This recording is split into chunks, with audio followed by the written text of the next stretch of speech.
Right now, we've got the TalkBackFans live on Mondays at Malta. Terry Heil, Pat Langdon, Danny Boyce. Welcome, fellas. Hey, thanks for having us, John. We were talking about with Mike Piper at some point during last year's Miracle League season that you guys became involved. And why don't you tell me how that all came about and what you actually did, Pat? Well, Mike had asked us, to come down and check it out, and I did, and I came the week before we were going to broadcast, and as I was telling Danny, I didn't miss a Saturday for the rest of the way. It's just a fantastic thing that they got going on here at the corner of 91 and Vine, and I'm just humbled to be a very small part of it. We broadcasted twice. We did that week that he asked us to come, and then we came for the final weekend, and we got to talk to a lot of the athletes and the coaches and the people involved there, and the mayor who, opened up the doors for us and let us come in there, Mayor Morley, and so it's been a fantastic a ride, and I'm glad we're back for year two. And the way this thing has come down, last year we talked about how they had 5 Saturdays scheduled, then they had to expand it, and this year they're starting June 1 and going all the way till the end of September. So, Terry, tell me, I've seen you a lot doing interviews of the high school kids throughout football, baseball, or basketball, and now baseball. So what's it been like interviewing some of the players here? It's interesting from the standpoint of the one thing I really like about interviewing the players, whether it's the high school kids, the college kids, or the kids involved in Miracle League, is they speak their mind. You never know exactly what answer you're going to get when you answer your question. Sometimes it's exactly what you think it's going to be, and other times you get completely blown away, mostly in a good sense. And a lot of these kids, there is so much more going on for them than anybody would ever. We start talking about what their interests are in school and things that they're involved in, and I got tired listening because of how much these kids are involved in things. And you look back and it makes you feel almost as if you're not doing a whole lot because of all the stuff that they're involved in. And a young man like Andrew Vogt, who was involved in Humane Society and the elderly programs, and so you're right. There's a lot that goes on that people don't know about, and you guys help bring that to people's attention. Not only does he do all that and hockey and all the other things he's involved with, he's a huge contributor to TalkBackFans. I mean, he watches our show religiously. He sends me messages all the time about what the Indians should be doing. I'm not sure if he's talking about the Cleveland Indians or he's talking about Keith McCluskey's Indians, but we'll figure that out as we go. Well, he's trying to figure out how to beat that undefeated team. So, Danny, tell me a little bit about your impressions of the Miracle League. To me, it's absolutely fantastic. It does give you hope for this world. It just shows what a group of people that get together, you can accomplish great things, and that's exactly what these guys are doing. Pipes, from the word go, has just been in charge of this and taking really good control. And everybody volunteered, like he said earlier when he goes, I asked 10 people hoping to get 4. Well, I got 10. What more could you ask for from that? I mean, that's absolutely fantastic. And the fact that he's getting those contributions, and for us, it's just fantastic that we can help in a small part of what we're doing. I think it's just fantastic. Well, I didn't meet Mike until the opening day last July, and to hear him talk about how this thing developed, he came to this thing late, and it was ready to go, and it's amazing how it was pulled off to the extent of the success they had last year, and then the league has grown this year and just expanded from there. So I know you guys have known Mike for a long time. Does that surprise any of you guys how this has developed with him? Absolutely not. When they pegged him as the commissioner, they got their guy. Yeah. He's relentless when it comes to what needs to be done and how to get it done. And I mean, he is the perfect guy for the perfect league. And you'll see it this year too. Some of the stuff that he's got cooking is going to be fantastic for not only the players, but the people that come down and watch. So I'm looking incredibly forward to being there and seeing that. I don't know if he talked about it, and I might be killing the surprise, but I hear McCluskey might be in a dunk tank, so that might be. We're going to talk about a huge fundraiser. There's going to be a long line for that. Wait till TalkBackFans puts that out on the internet. There'll be a line all the way around the city. I'm thinking as we're talking here, and if we could somehow combine Keith in a dunk tank and people lining up to slap Danny, can you imagine the amount of money that we could raise and the amount of aggression that would disappear? It would definitely break the Avengers Endgame opening, I can tell you that. Well, they wouldn't have to worry about sponsors anymore. No. That's No, not at all. So who wins that race? You or Keith? Who's going to raise the most money on that? Ooh. My money's on Danny. I mean, people don't like Keith. People really don't like Danny. You know, it's funny because one of the last things I asked Mike was, where else is this type of facility? And it's kind of a distance away. So I said, does it kind of worry about the expansion next year? Because as this thing grows, it's going to be like a snowball rolling downhill. So, I mean, what do you guys think? What capability or what possibilities do you think that this organization has? I think the closest one, Tara, if I'm not mistaken, is in Findlay, right? That's Findlay, what, Ohio. Yeah, that's what Mike said. So I don't think there's really a lot of crossover. Although, to Pipe's, defense, he did say a lot of people from the far west side have come, and which, Findlay isn't close to the far west side, but it's still a long way for some of those families to get here on Saturdays. I think with everything and the people they got involved down there, the sky's the limit. It can grow as big as they want it to grow. And I think they have a very good plan in place to keep it manageable to the point where it's still what they set out to do. And I think that they're going to be very good at doing that. And they got the right people in place. Right. Like you said, having Piper in charge, you couldn't ask for a better guy to run it.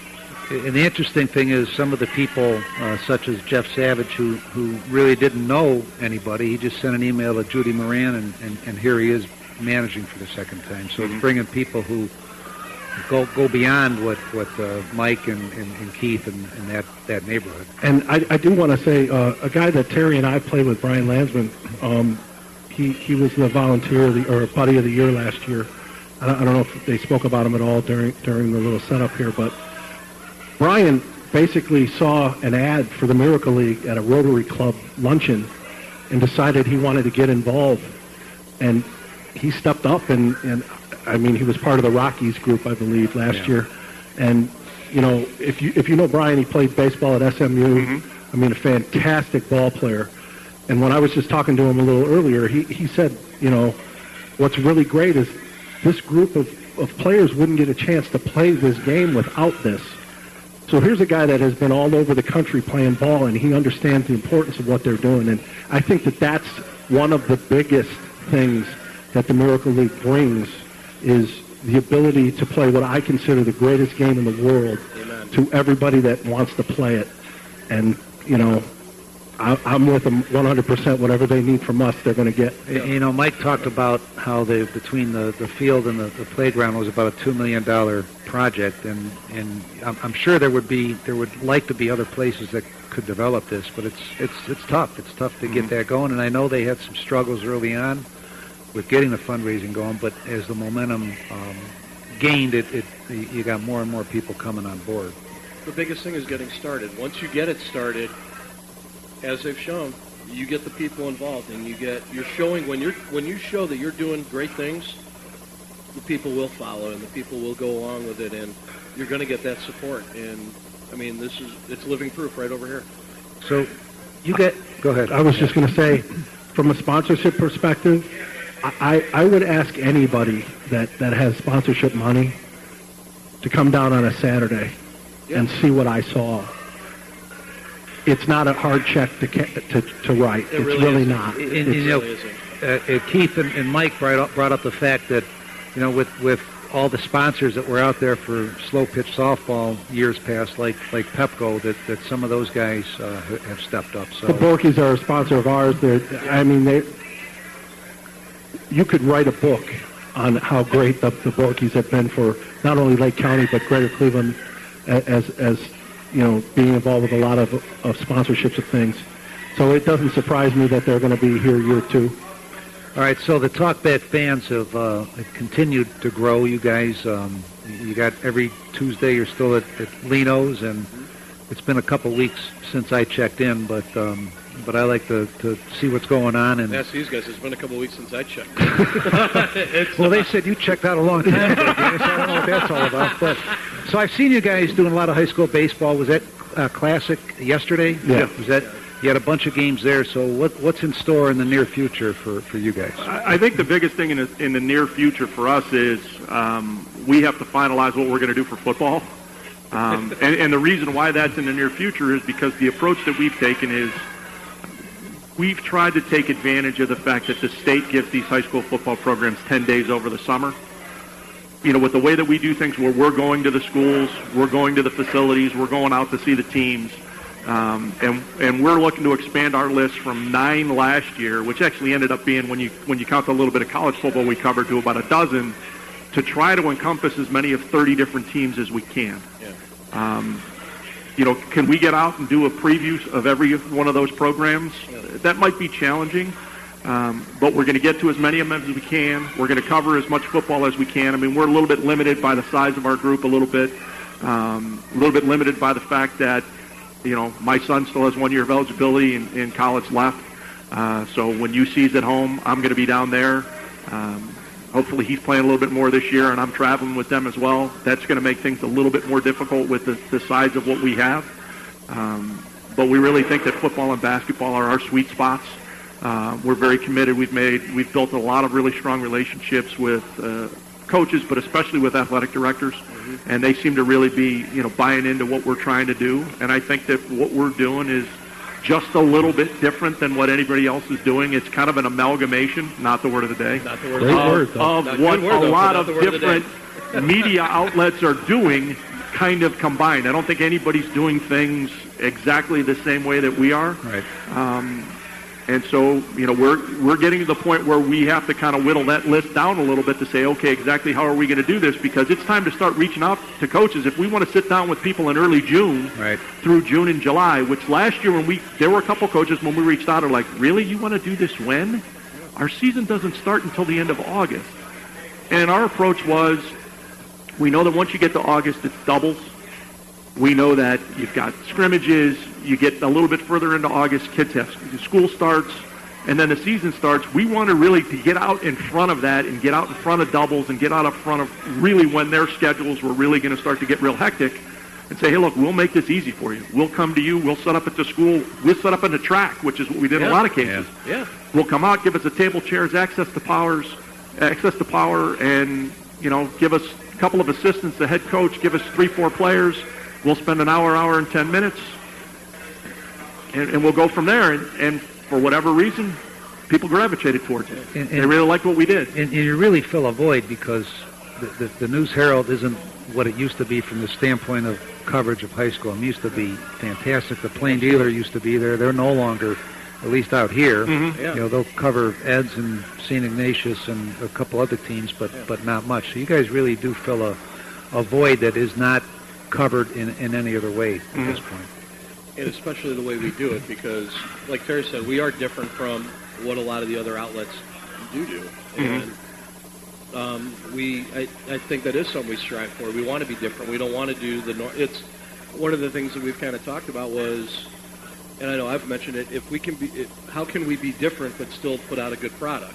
And that's what matters to us, how to be different and how to do it that way. Because if everyone's doing the same thing, nobody's doing anything. So how can we be different? I will say that one of the things that I am really amazed by and very happy about is the amount of synergy that goes on with all of the other media outlets. The News Herald has been invaluable to what we do. WINT has been incredible for what we do. And, you know, it works really well when everybody is working and pulling in the same direction. Fox 8 with Friday Night Touchdown, John Telich and P.J. Ziegler and all them guys have been great to us. Yeah. So to be able to, you know these people and call them by their first names and help them with what they're doing and them helping us with what we're doing at the same time has been, I think it's made everybody's coverage better. Yeah, and I think you brought with what we would have, especially during the football when we were getting started, having a John Camp and a Jay Crone there along with us at the beginning also helps along, because those guys are, obviously we're all in the same boat, and we're all trying to do the same thing, and it's all for, to me, it's all for the right thing. And Nate Barnes in basketball is fantastic for us. Absolutely. I mean, Nate we spent the whole day with him yesterday right there. Yep. Well, you guys are doing great work, great coverage of high school sports, and keep up the good work. And you guys have unbound energy, so you're gonna keep going, and we look forward. Can you to let us know where that is? Yeah. I'd like to tap into that every once in a while. Terry told me that you're like the Energizer Bunny, Pat. So I tell you what, we have this running joke amongst us. If you asked us where we would be 2 years ago today, none of this would have happened. No. None of it. And to have these guys, when I call them up with some outrageous idea, it's never let's think about that. It's okay, let's do it. Yeah, let's give it a try. And it seems to work out for us, ain't there? It does, and I think a lot of it is we each bring kind of a different approach. We bring a different skill set, and we've got a couple other folks who've done some work with us too, who I think we hope that they're going to do more because we think that they make our stuff better. One of the things that I learned real early on is when he has an idea and says, let's do X, we need to do X. Because he has a feel in a producer's role that nobody I've ever been around has. And it makes our job easier when you know that you've got somebody who's doing the behind-the-scenes stuff and looking at the big picture and saying, we need to go in this direction, we need to go in that direction, that you can follow that without having to think twice about it. and then you guys listen to each other too. So Sometimes. Well, we listen to each other. Danny, March to the beat on my own drum. I will tell you, invariably, John Fasiglia, who is kind of getting back into what we do, which he, if you've never seen him interview or do play-by-play with Terry, go back and watch some of our stuff. I mean, he's just fantastic. And when we're on, I enjoy the show, producing the show more than being on camera, because this guy right here is fantastic, and I'm pointing at Terry. He is. since we are on radio. Yeah. So, is that what this is? It's funny. We always kid him that he practices in the mirror. Yeah. Oh, yeah. No one that has never trained to do this he's as good as anybody I've ever seen interviewing. He knows what to ask, how to ask it, and how to get the best out of all of the people he's talking to. So as a producer, you can't ask for anything better than that. Terry, you talked about not knowing what's coming out of kids' mouths, and there was one player, I forget where he was from, but he was the pitcher. They had lost a game.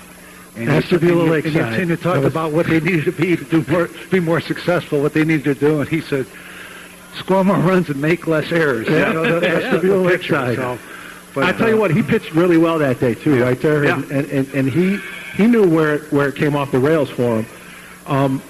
But there you go, a guy completely unscripted, and he said what he thought. Why don't you tell him our favorite from Lake Catholic? So our favorite, we were covering a Lake Catholic Benedictine football game, and Lake Catholic won, and then the second half really kind of took it to my alma mater.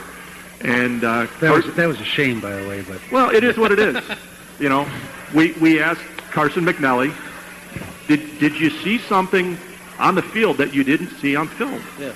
And he said, without thinking twice, that, I saw guys who were kind of passive. They were standing up. I was throwing guys out of the way. And he pointed to Nate Riepel, and I forget who the other young man we had with us was, so that these guys could make plays. And then he kind of covered his mouth and says, I probably shouldn't have said that. And I'm like, no, that's what I love about whether it's the Miracle League kids, the high school kids, the college kids.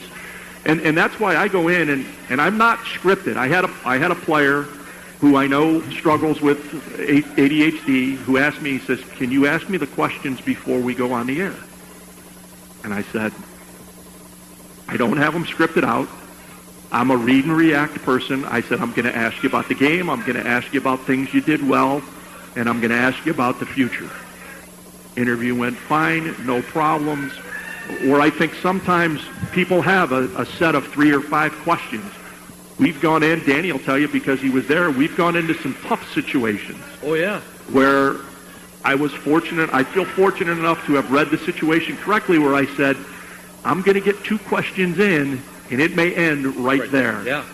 And I got 2 questions in, and I ended it. Yeah. And I think it was good for the coach, and I think it was good for us, because we have no intentions of embarrassing anybody.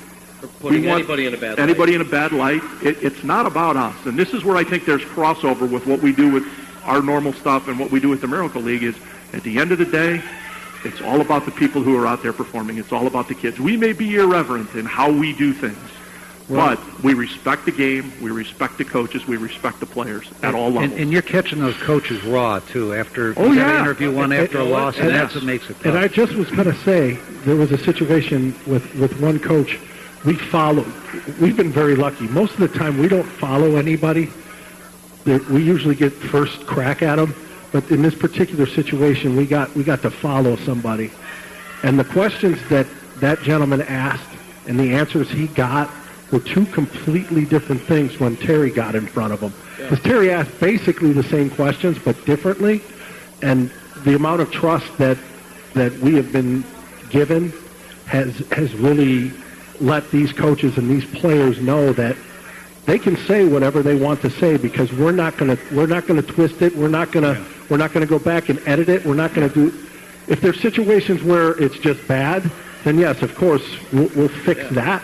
But we're never ever going to parse what it is they're saying. And I think you brought up the biggest word there, trust, because we have developed that now with a lot of the coaches, and especially with the coaches, because they're the ones that are still going to be there. Mm-hmm. The players are going, the players move on, but that part has been very rewarding, being able to talk to the guys and to have the rapport we've had. I think my personal favorite one was Coach Beeler with Kirtland when we were there for the state championship, when he said, it's not a boring interview with you guys, because you guys always ask interesting questions.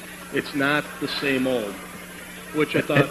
And to Danny's point, real quick, we take a lot of pride when a coach goes, great question. We actually have them tallied. Yeah. Because a lot of times when we say things during interviews that they're not expecting to hear. Right. And again, Coach Triv gave us a couple. We've gotten them from Babe Kwasniak. Coach Dodd. Yeah.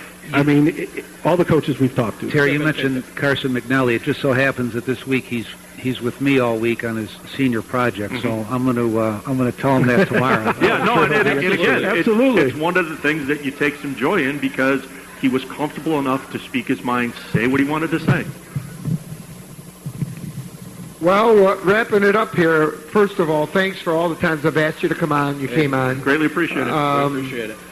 3 guys that said anytime we need anything, we got in a jam where we needed Linos. Yep. We asked you guys. You all took care of that in a blink. And in fact, I got to see Lino about a month later at Pine Ridge, and just a great guy. My goodness. I mean, it took me so long to meet that guy, and just what a wonderful man. How far in the rough was he when you found him?